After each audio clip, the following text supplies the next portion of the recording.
Donald Trump, the American president, has announced a ceasefire that, once again, to Indian viewers, this sounds familiar, he says has been put into place with American intervention. However, the success of this ceasefire is less than clear. Within literally an hour or a few hours of this announcement, Israel has claimed that Tehran has broken this ceasefire and has ordered high intensity strikes on Iran. Still, there is a chance that the ceasefire could work, delivering Trump a big political and geopolitical win. I'm Barkha, you're with the Mojo Story. The world has been, in a sense, paralyzed by the Iran Israel conflict and the American decision to actually join the war. America has, of course, conducted strikes on Iran, and Trump said that Iran was the Middle East bully who must now work towards peace. Iran retaliated in what many believe were somewhat orchestrated face saving strikes on American bases in Qatar. Airspace and aviation were thrown into turmoil as airspace over Doha and Dubai, major aviation hubs, in fact, closed as this conflict surged. But hours later, Donald Trump announced an announcement he seems to be particularly fond of, a ceasefire announcement that he said had been put into place with American intervention. However, there is confusion since this announcement. Israel is now accusing Iran of violating the ceasefire and is claiming that powerful strikes on Tehran will continue. Tehran has, in the last few moments, denied this. In all of this, what does this mean for India? We must remember the lunch meeting that took place between Pakistan's army chief Asim Munir as well as Donald Trump. Many believe that it was directly linked to the Americans needing Pakistan for its strategy vis-a-vis Iran. A lot to talk about as we look at this big global story. Can Trump's intervention work? Let me introduce our two guests on the program today who will look at this conflict through an Indian lens. We're joined by General Rakesh Sharma. General Sharma is, of course, a distinguished fellow at the VIF. Good to see you, sir. And also joining us is veteran diplomat, Ambassador Yash Sinha. A pleasure to have you both with us. We've had the world thrown into chaos, especially for those who have to take a flight at this time. Airspaces over Doha, Dubai, major international hubs closed as missiles were seen flying across the sky in these airspaces. And then suddenly Trump announced a ceasefire. Now we have confusion. Israel is saying Iran has broken the ceasefire. Let's first take a geopolitical overview. I'll start with you, Ambassador Sinha. Can Trump make this work? Were Iran strikes on American bases in Qatar mere face saving? Could there be a regime change? And what does it all mean for India? I'll start with you, Ambassador Sinha. But Barkha, thank you for having me on your show again. I think for once it just might work because when you least expect it, because when the ceasefire was announced by President Trump, it seemed extremely unlikely. And now I understand Israel claims violation by Iran of the ceasefire. It has also said that it is prepared to abide by the ceasefire. So I think depending on what those strikes were, I mean, I think they were intercepted, the missiles were intercepted. Now, if the missiles had been intercepted, the attacks on the Al Udeid base, the American base in Qatar, didn't cause any damage. And I think this was a possibility of an off-ramp solution. However, it would depend on how Israel reacts to the so-called violation by Iran. I think all sides are looking for an off-ramp solution because the Iranians have to save face. They've attacked the American airbase in Qatar, but I don't think they would like to escalate it further. But that depends very much on the way Israel reacts. Sorry, and also we should not forget that Iran has proxies all over the region, and if not immediately, at some point they would try and hit not necessarily American bases, but try and hit targets, Israeli targets or any soft targets that might be available. So I think it may not be the end completely, but the ceasefire just might hold if Israel holds its fire now.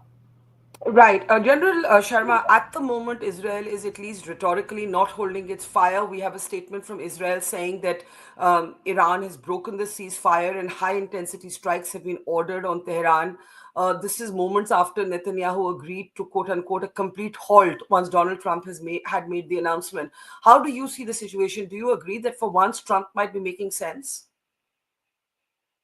Thank you, Barkha. For the American people, President Trump always makes sense. So, having said that, now look, if I read into it now, a lot of things looks as if they are choreographed. It Hmm. was well planned. The whole eventology in last 3-4 days were planned. I think the Americans through back channels had informed Iran that we were going to hit you, and that allowed Iranians to remove the 400 kgs of this highly enriched 60% enriched uranium from those sites that they were thinking, which was all visible across on satellite imagery. So they removed it, and thereafter the Americans came and hit the target, and immediately thereafter the Iranians in a day informed Americans that we are going to hit Qatar and Iraq, two Mhm. places. It was well informed to the Americans, so the Americans were prepared, and they were able to down all the missiles that were fired at Qatar and at Iraq, one place, and 14 odd missiles. And thereafter, President Trump, lo and behold, says that there is going to be a ceasefire in a time frame, 6 hours, whatever. And the ceasefire was announced, and both sides agreed, and there seems to be all right.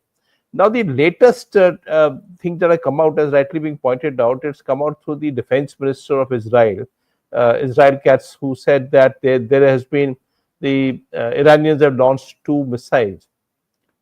Now, see, one doesn't know. There is all whole kind of fakery going around here. So, truth doesn't one doesn't know. But Israel doesn't. Sorry, Iranians have not launched 2 missiles. See, they had about 20 odd tranches of missiles being sent in last 12 days. They never launched 2 missiles. 2 missiles are no use. No, the defenders' air defense is so strong that he'll be able to take down 2 missiles. It's only 30-40% missiles that get through to a larger tranche of missiles being launched by Iranians. So why should Iran now, when the ceasefire is announced, launch 2 missiles? Just two, which be rest assured between David Sling and Patriot and the Iron Dome, they will be taken down. So it doesn't stand to logic as to what Iranians were doing in last 12 days that they launched 2 missiles now. But lo and behold, let's wait and see what happens, because the Iranians have said that we have not launched any missiles. So one has to take it as a face value as to what is the information coming from. And this portion doesn't seem to be choreographed. It's probably that Israel has missed out an odd target that they didn't hit earlier. Hmm. So they want to go back and ek bach gaya, isko thok dete hain. Then we go back Hmm. and call a ceasefire. Yeah. Basically, what I hear both of you saying is that despite these hiccups, you believe that because there's a level of, Ambassador, things being orchestrated, and Trump pretty much indicated this. He was giving kind of like a running commentary as Iran was striking American bases in Qatar, the Qatar airspace, the Dubai airspace closes briefly. And then he basically says, hey, we had a heads up. Thanks for the heads up. He was almost mocking Iran. Now, in terms of Iran's options at this time, what are they, according to both of you? I'll start with you, Ambassador. I think Iran has to play its cards very carefully. Militarily, it is the weaker party, and it cannot really afford, despite what everyone says about the spirit of martyrdom, etc. They're not. They're logical people. I've dealt with them extensively. They are not going to risk an all-out war.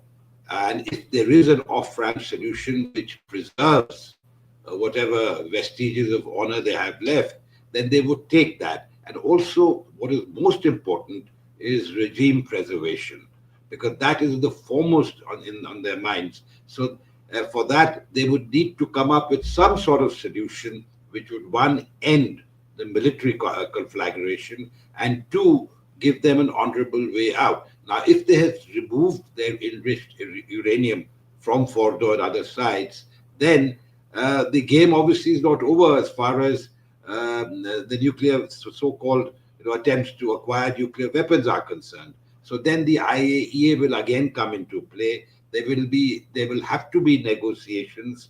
At what stage those negotiations will start will very much depend on what the off-ramp solution is right now. And I feel that there will be an off-ramp solution, but nobody really wants to escalate this further as long as Iran is prepared to negotiate later on, because we do not want that a situation develops where a few months down the line the whole thing is repeated, because obviously the JCPOA, which was negotiated, had actually resolved the problem to some extent. However, the accusations and allegations that they are violating those agreements, and then President Trump, in his first term, walking out of that agreement, really set things back and prepared the stage for what is happening now. So I think the off-ramp solution is important, and then followed by negotiations under the aegis of the IAEA, or however, you would need negotiations to put a cap on their nuclear program. So let me come to General Sharma, this point that Ambassador Sinha made about Iran wanting regime preservation over everything else. Trump, in his early remarks, seemed to be talking very clearly about a regime change, about knowing where Iran's supreme leader is, about having the capacity to target Khamenei. Do you believe the Americans will stop short of that, or do you believe they will push in this last mile for a regime change? And in that sense, we seem to be back to the future, because Trump had said that he would not get involved in foreign wars. And here he is playing regime change politics again. How do you see that? Can we unmute General Sharma, please? Yeah, go ahead, sir. Yeah. So military power and use of military force rarely brings about political solutions. The political solutions are brought about by other means than military power. And regime changes which has happened, use of military power, say maybe in Libya or Syria or Iraq, haven't exactly turned out to be some kind of a great shake. These countries are with some kind of difficult governance, even after so many years of regime change being carried out. So, where is the guarantee that even if there is a regime change in Iran, that it will be amenable to the Americans and to the West? It may be, instead of a turbaned fellow, a beret fellow or a uniformed fellow will come back and take over the charge of that country. So regime change is no guarantee that tomorrow will be all good and hunky dory. That is one part. Second is that there is a regime change. Understandably, Iran is not a monolithic country. There are Kurds there. There are Baluchis there. There are variety of people there. They are, of course, a very proud Persian race. But the suffice it to say that, is there a mass uprising and discontent among youth against the supreme leader or something, or against the Islamic regime? I'm saying not even the supreme leader, against that.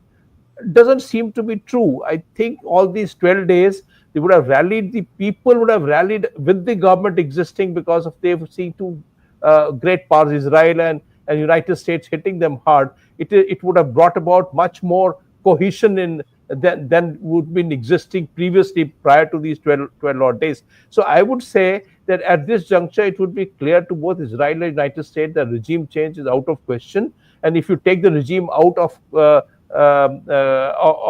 reckoning by using military force in any which way, because somebody has been saying we know where the supreme leader is hiding, then the fact of the matter is that the next gentleman, you don't know who will be. I know Israel has been hobnobbing with the Shah of Iran's grandchild and his son Reza Pahlavi. All those people have little following across in Iran. So I don't think at this juncture any regime change is possible.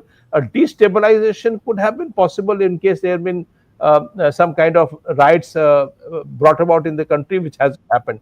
So to that matter, to answer you, Barkha, the regime change is, I think, a distant thing altogether, and they have to work with it. The other point I wish to raise is that what happens hereafter? What would the Iranians go ahead with the IAEA inspection? And the NPT has been a failure to them. NPT is not able to protect them at all. So would they go ahead? What would they do with this 400 kgs of 60% enriched? Maybe some kgs of 80% enriched also lying with them. Will they jettison their nuclear program if they were having one? Because there's, see, nobody has given any proof. It's like, if you go back to 2003, we said Iraq has weapons of mass destruction, and a big war took place, and no weapons of mass destruction came That's right. across. We That's now right. talk about Iranians having 400 kgs of thing. IAEA is not gone down under Fordo. So the fact is, the truth, सच्चाई क्या है? The truth is not come out. It's like, they're asking Pahalgam, you prove to us. So here also, where is the proof that actually nuclear weapons? So I would also guess that this might give more impetus to Iran to create nuclear weapons, maybe one, two, or three in some form under one of the basements in times to come, to You're protect saying you're themselves. saying this intervention may have the exact opposite impact and may empower Iran in nuclear terms rather than dismantle it. Exactly. So what happens to North Korea? North Korea openly has it. Nobody's gone and removed North Korea's weapons from North Korea. So the fact is, it could have an effect of a long-term perspective, or more surreptitious, without the inspectors coming across there to create a device. And the historians may say that these 12 days war actually provided more impetus to Iran to go across that route. That's very interesting. Let me bring in Ambassador Sinha there, and also now let's take a look at our stand. Right, we broke with SCO consensus in the censure of the Israel strikes. We have right now a very strained rhetorical relationship with Donald Trump. He's been lunching with the Pakistan army chief. Our prime minister said thank you, but no thank you when he was asked to visit Washington on the same day. We know that Trump's outreach with Pakistan may have to do with needing Pakistan for Iran, but at the same time, we know that Israel post Pahalgam during Operation Sindoor was very unequivocal in its support and solidarity to India. So there are a lot of balls up in the air. How do you look at the Indian stand, how we have responded, how we should respond, and what the impact of some of these changing dynamics may be? If the ceasefire succeeds, even if in the long run it empowers Iran's nuclear program covertly, for now it gives Trump a chance for many hurrahs, right? So, how do you see all of this playing out from an Indian lens? I think any success would be very ephemeral because, as far as the nuclear program of Iran goes, I agree with General Sharma that this has actually provided an impetus to whoever comes. The best guarantee against Western intervention is nuclear weapons. That's quite clear. North Yeah. Korea is an example, but there are others. I mean, I think what is going to happen is that Iran now has learned its lesson in terms of covert action, in terms of trying. They claim they don't, they're not interested, they don't want nuclear weapons. But now they may come out in the open, because if they leave the NPT, for instance, then whatever the restricting clauses that they are would not exist for them. But Mhm. that may not happen, particularly since that may lead to another conflagration. But I think regime change is something that the West has done in the past and failed miserably, whether it is in Libya, whether it is in Iraq, and I dare say Syria, because we are still early days. They destabilized Bashar al-Assad, got rid of him, and we've got a gentleman who's sanctioned by the UN and by the United States as the president now. So Farouk al-Shara, I don't know how that is going to turn out. Can a leopard change its spots? I am not exactly sure that will happen. So I think there's a long history of failed enterprise as far as regime change is concerned. So I think India has to play its cards very carefully right now because we are beset with problems. We have Pakistan, we have Mhm. China, we have the bonhomie between Pakistan and the White House. I will use the word White House, but that is, I mean, the president. And Yeah. you have China and the US talking about deals, trade deals, etc. So I think we need to be very careful. As far as the Middle East is concerned, we have too many stakes there. We have over almost 9 million people there, of Indian origin or NRIs working there. About what 30 to 40% of our oil comes from that region, and we have all links with not only the Arab world, the Gulf states, the GCC states, but with Iran and also the wider Middle East. So we need to watch things very carefully. And We cannot afford to antagonize Israel because Israel has been really, as you said, our only, if I could put it that way, Yeah. supporter during Operation Sindoor. But at the same time, we have to see that we have stakes in Iran and in the Gulf. So we do not want any further destabilization. If even a temporary truce or a ceasefire emerges, then that would be good for not just India, but for the entire region. Whether it will hold, time will tell. And of course, we've always said we don't want another nuclear weapons power in the region, and Iran knows that. And despite that, you had the president of Iran calling our prime minister and speaking to him. So I think we will urge restraint, we will urge de escalation, as the whole world urged us when we were launching Operation Sindoor. And we hope that there would be no further escalation because that would impact us, our economy, which is the upswing, and of course our energy requirements and the lives of a lot of our compatriots working there. Right, General Sharma. Add to that in your closing remarks. So many basically tightropes to balance here, right? There's Israel, and as Ambassador Yashtina pointed out, the kind of very clear, unequivocal solidarity in Operation Sindoor came only from Israel. Literally, not that unqualified solidarity. It didn't come from any other country. But at the same time, we broke with the SCO consensus, right? So that's something to talk about. Iran has been pushing for a more categorical response from India. I don't necessarily think it's going to come, but there's also the changing dynamics. Therefore, Pakistan's renewed relevance in America's geopolitical play and a direct impact on of that on us, and how also Pakistan manages its contradictions, right? Pakistan has condemned these strikes, but may covertly be helping the Americans. It's also confusing. General Sharma. Thank you, Barkha. And I absolutely agree with what Ambassador Sinha has said. And as what you mentioned, there's a tightrope. Foreign policy had troubled times many times in our history of 7 decades. But this is one of the troubled times. We have relations Yeah. with Israel. We have relations with Iran. We just cannot jettison our relationship with Iran and with the Gulf countries. We just cannot say that the Pakistanis have now become buddies with the White House, so we can say, okay, we don't have relations with the United States. We have tremendous relationship with the United States, much larger than what Pakistanis would have. So we have a tightrope walk within all these three countries. And it is Yeah. not going to be easy to decide as to how. This is where strategic autonomy comes in. But strategic autonomy doesn't mean that we remain at pause off. We have to interact with all three countries.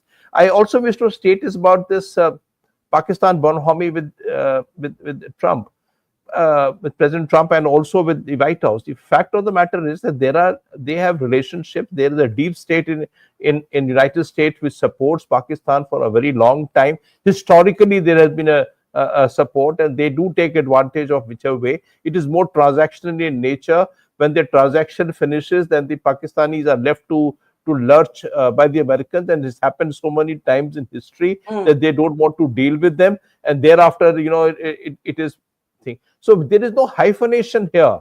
There is no hyphenation between India and Pakistan and our relations with United States. We are in any metric way ahead of Pakistan.